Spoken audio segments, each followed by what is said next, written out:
You didn't know we were planning to fly over tonight, but it worked out well. So, thank you to the United States Air Force. All right, welcome to the 2024 Ride of Silence.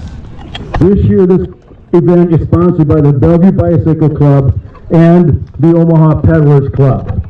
I'm Mike McGee, current president of the Bellevue Bicycle Club, and Rhonda Hall, representing the Omaha Peddlers, is right over here, the orange helmet. Thank you for being here tonight.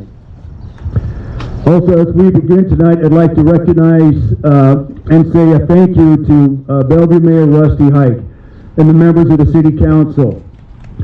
The City Council, yes, thank you.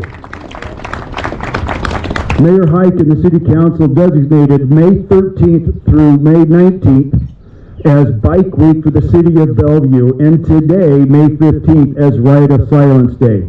Mayor Hike, thank you, and the City Council for your unwavering support. We really do value that and appreciate that very much, sir. Thank you. Thank you. Again, thank you for gathering this evening. The mission of the Ride of Silence, this is a worldwide event, is threefold. One, to honor bicyclists killed or injured in car crashes or vehicle crashes from the previous year. Two, promoting sharing the road with motor vehicles. And three, provide awareness for bicycle safety. The meaning and purpose of this ride is best focused in the poem Ride of Silence, tonight read by Mick Okudo.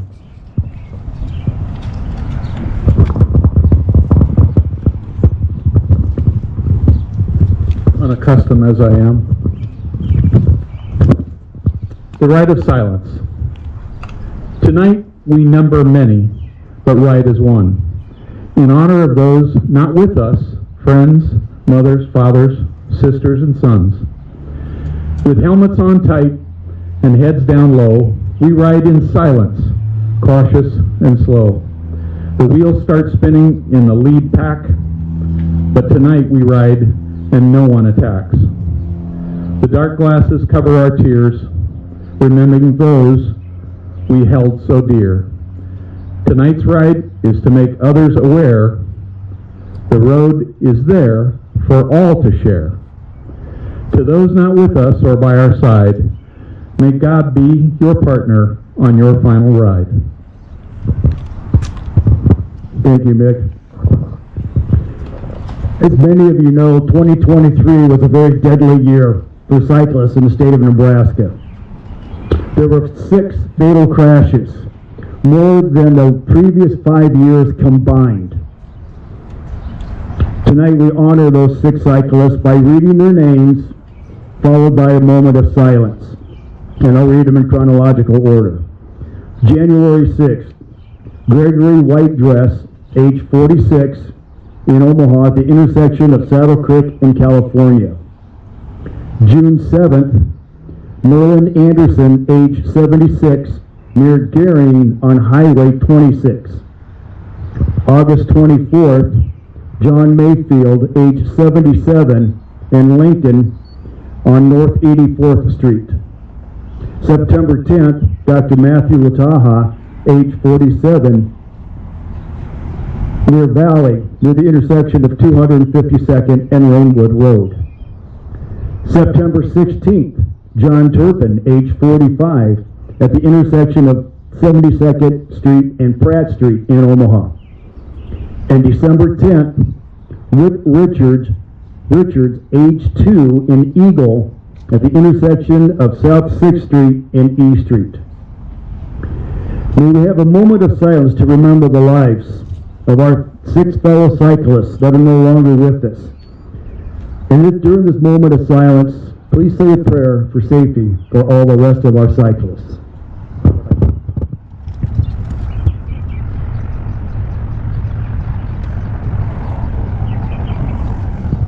Thank you. On September 10th, the Metro Area Cycling Committee was rocked by the news of a cyclist being struck and killed near the intersection of 256th and Rainwood Road.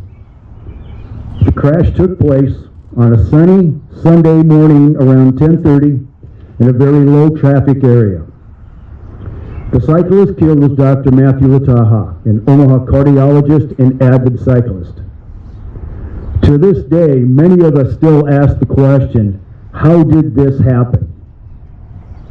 Joining us tonight is Dr. Matthew Lataha's wife, Dr. Kim Lataha. Dr. Kim Lataha is an associate professor and vice chair of medical education at the University of Nebraska Medical Center in the Department of Genetics, Cell Biology, and Anatomy. She teaches medical students human anatomy for the medical and health professions and is the mother of 3. 2 weeks following the death of Dr. Lataha, misdemeanor charges were filed against the driver of the truck which killed Dr. Matthew Lataha.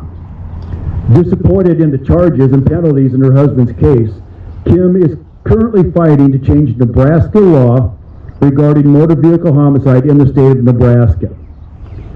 I'd like to have her share a few words with us tonight. Please welcome Dr. Kim Lataha.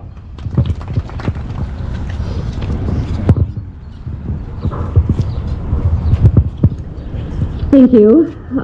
Thank you all for being here. I originally wrote it on a piece of paper because if you know me, you know I'm not short on words, and I knew I needed to limit myself. But now I'm glad I have something written down because that was very emotional to listen to. So I'm Kim Lataha, and I'm here with my 3 kids, Abby, Madeline, and Nathan, and we are here tonight to ride in honor of my husband, their father, who was killed by a distracted driver while cycling near Valley, Nebraska, as well as the 5 other cyclists killed in Nebraska this year. 1 is too many, 6 is unimaginable, and is substantially more than the 5 years prior combined. I did provide details of this case in a talk to the Bellevue Bicycle Club on Monday that was recorded, so if you have an interest in learning all of the specifics about the case, that is available for you. But in short, Matthew was riding on a straight flat road near open farmland with no obstructions. He had strobe lights on his bike, in addition to a number of other safety measures. A distracted driver on cruise control at 55 miles an hour failed to see Matthew despite no obstructions to visibility in wide open space. The driver is only being charged with a misdemeanor traffic violation since he was not under the influence of any substances, not speeding, and not driving erratically. We think this is an injustice and are fighting to change the laws to protect our cyclists and pedestrians. 6 cycling deaths in 1 year is a substantial increase, and it will continue to rise until we hold drivers accountable for their actions, even drivers who are distracted and not drunk. We ride solemnly today for Matthew, for the others, and with hope that no family has to endure what we have had to endure in this last year. Thank you for being here tonight in support of this important cause.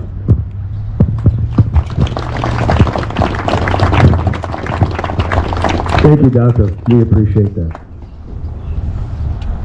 We ride here tonight to demonstrate one of the objectives of the right of silence, and that's to promote the sharing of the roadway and remind drivers that we, the cyclists, have the legal ability to utilize the same roads.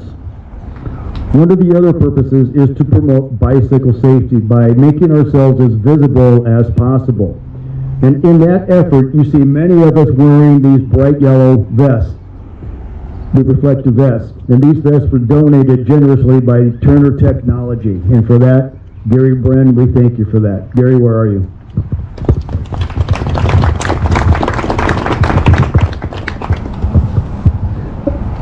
I do encourage everybody to go to the Bellevue YouTube page and look at the presentation that Dr. Kim Lataha did Monday night to get the full scope of the case. And you'll probably be as frustrated with it as I am, so that's all I'm going to say. As we begin to line up for the ride, I'd like to thank the Bellevue Police Department for providing our protection and escort tonight. Today, this event would not be possible without them. I also want to mention that today, May 15th, is National Law Enforcement Memorial Day. So please give those guys a thank you for helping us out tonight.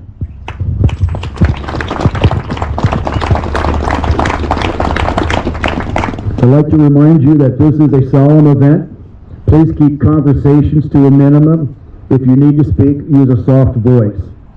Please use cycling hand signs to point out road hazards for the safety of other riders and to help reduce the need for talking. As we begin to line up, please follow our ride leaders, Lisa and Greg, and we'll line up heading out of the trailhead. And we have sweepers, so Greg and Lisa are the lead, and the sweepers are Zach, Ray, and John. So don't feel that, now I'm going to ask you to try and stay as a tight group. It's easier for the police to escort us if we stay together, and ride two abreast. So don't bunch up, but two by twos, and then try and stay as close as you possibly can. And they'll lead us down the route. So please, at this point, begin to line up over